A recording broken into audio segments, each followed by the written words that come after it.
Hello and welcome to another video. If you're new here, my name's Corey and I'm a bone cancer survivor, and I talk about living my life after bone cancer with other several health illnesses. Today I thought we'd do a Q&A. We'd do some stuff that I got from my community tab, we'd do some questions I've gotten in my comments, and then something else that's kind of popped up that I thought I would just kind of explain on this video as well. Before I happen to do that, if you are new and you would like to subscribe to this channel, before I forget to say, please subscribe now. So let's get into the questions. From Hello Life. Hi, Hello Life. How do you deal with crossroads, procrastination, and getting a job done? I feel like this is kind of multiple questions. So how do I deal with crossroads? So when I'm at a crossroad, most of the time I try to think through it logically first, and then if I'm having issues with the logical side of it, then I go with my gut instinct, because we have gut instincts for a reason, and I tend to follow them if I can. Obviously, I try to think logically about them first, but I try to go with my gut instinct. Dealing with procrastination. What I usually do is I usually make myself a set of lists. So if I feel like I'm really procrastinated, or if I'm procrastinating, or I'm trying to avoid something, I try to identify why I'm avoiding it and then try to pick specific things to help with that procrastination, the reason why I'm procrastinating. I do it for work, I do it for cleaning the house, I do it for exercise, I do it for all sorts of things in my life, because I think, like everyone else, I tend to procrastinate quite a bit. So making lists and trying to give myself like tangible goals to cross it off feels good, and it makes me feel accomplished, and it helps with the procrastination feeling. If I'm really struggling, trying to have important pieces come first, so that way I'm getting what really needs to get done first, so it's not a big deal if some of the other stuff doesn't get done, because that's just part of life. The second question is from Jill Carlson. Hi Jill, you post a lot on my videos, and I love to hear from you. I love to see your comments. They asked, how did you meet your husband? Do you want to have kids? Okay, so I met my husband in May. Well, technically, okay, I was in college when I technically first started talking to him, but I did not actually go on a date or meet him until after I was done with college. So kind of some backstory on this. I had a long-term college boyfriend, and that relationship wasn't the best relationship, and we broke up right before, we broke up senior year, like towards the beginning-ish of senior year of college, and yeah, it was not a good breakup. He was my first boyfriend, and I, tried to kind of date still at my college, but I knew I was going to be leaving soon and I would not be staying in the area. So I did online dating, and I set it to where I lived in Colorado, because I planned on moving back to Colorado after I got done with school. Basically, I did online dating, and I went on a lot of really terrible dates. But this is a kind of a funny story with him. So I came down for a job interview in late spring while I was finishing up school, and I was supposed to go on a date with him then. There was a threat of a snowstorm, and where I went to school, the highways closed a lot. Like, they closed so freaking often that professors would say, if you miss school, then because you decided to leave town and you knew that there was a possibility of the highways shutting down, you're just going to fail your test. So, and I did have a test coming back up soon, like right after basically I was getting done with this interview. I was like, hey, I'm really sorry, I have to cancel last second. So I did my interview. Then I looked at the weather, and I was really concerned about possibly the highways closing. Well, they didn't end up closing, and I felt really bad because I had blown this guy off, and I actually had wanted to go on a date with this guy, and I felt really bad. And I came back and went on a bunch of dates, and I remembered this guy, and I was like, man, I like feel so bad. I want to just give him a chance. So I reached out, and thankfully he did want to go on a date with me. And we went out, and like I met him, and it just felt different. It felt different than any other date I've been on. Felt different than like oh my God, like bonfire. How I've kind of thought about is like the bonfire love versus a candle. Like a bonfire is really strong and intense for a little while, but it burns out. But a candle lasts a really long time, and it's warm and gentle. He was more of a candle, and I don't think it had ever been on a date where it felt like a candle versus a bonfire. And so I was like, okay, cool. Let's go on a bunch of dates. And I I was the one kind of pushing pretty hard because I wanted to continue going out with this person. We got married in November of 2020. And I got done with college in 2016.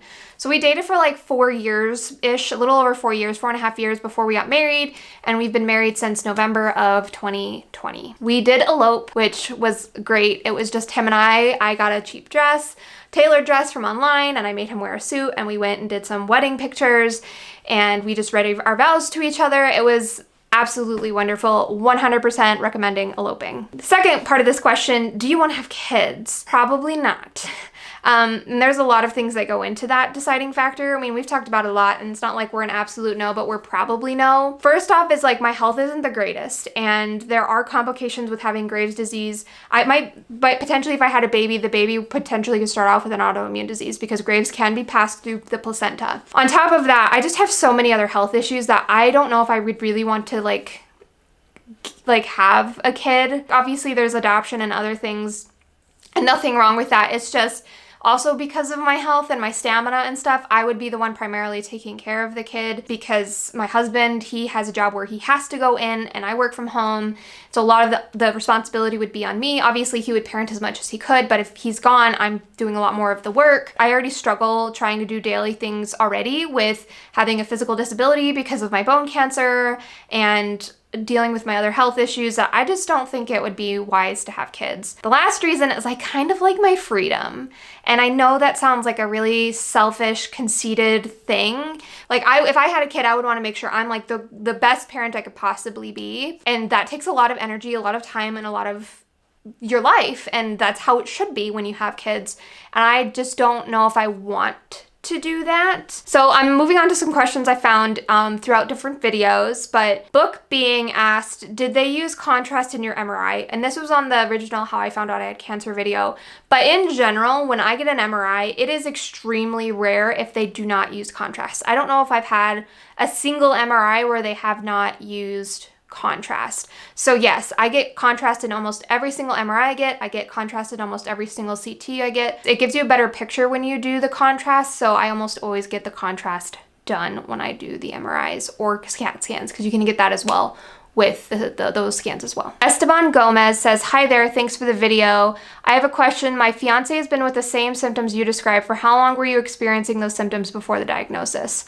And Esteban, I'm so sorry that your fiance is experiencing those symptoms. I'm not a doctor. I can't give you any medical advice. I started experiencing symptoms when I was about 16 to 17 years old, and those consistently got worse over time. It took a while for it to get diagnosed. And I did go see doctors, but again, it's just so rare that most doctors aren't going to assume that it's bone cancer. If you are concerned about something like that, if you are having weird symptoms for any reason, please consult a medical professional. I cannot give you medical advice. Go see a medical professional if at all possible. The next thing is from Buzz Anderson. Oh my gosh, how excruciating. And this is, I think, is also from the How I Found Out I Had Cancer.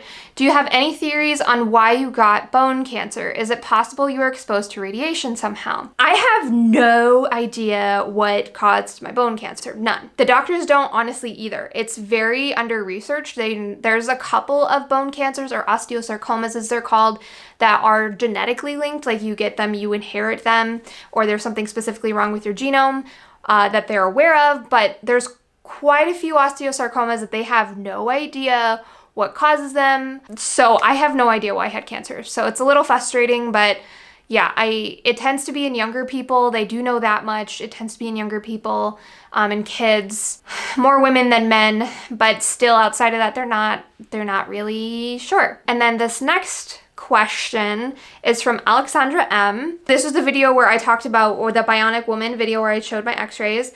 That was interesting, and you made it easy to understand. Have you seen the Bionic Woman series? So this question, if you haven't seen the video on me fully explaining my x-rays, I will leave it down in the description box below and the iCard right now.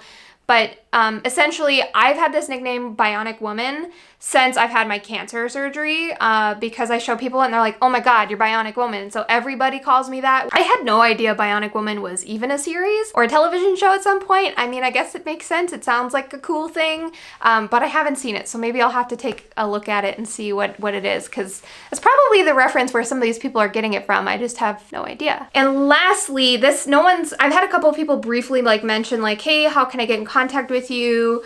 Or other things like, hey, can we connect?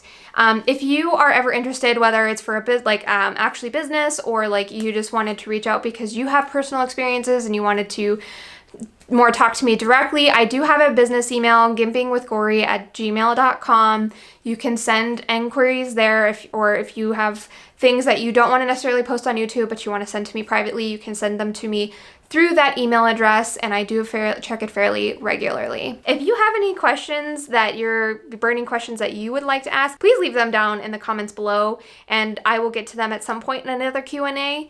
But I hope that you enjoyed. Until next time, take care. Bye. Living life, every day, late at night, not okay. All I want, and I pray, all I need are some better days.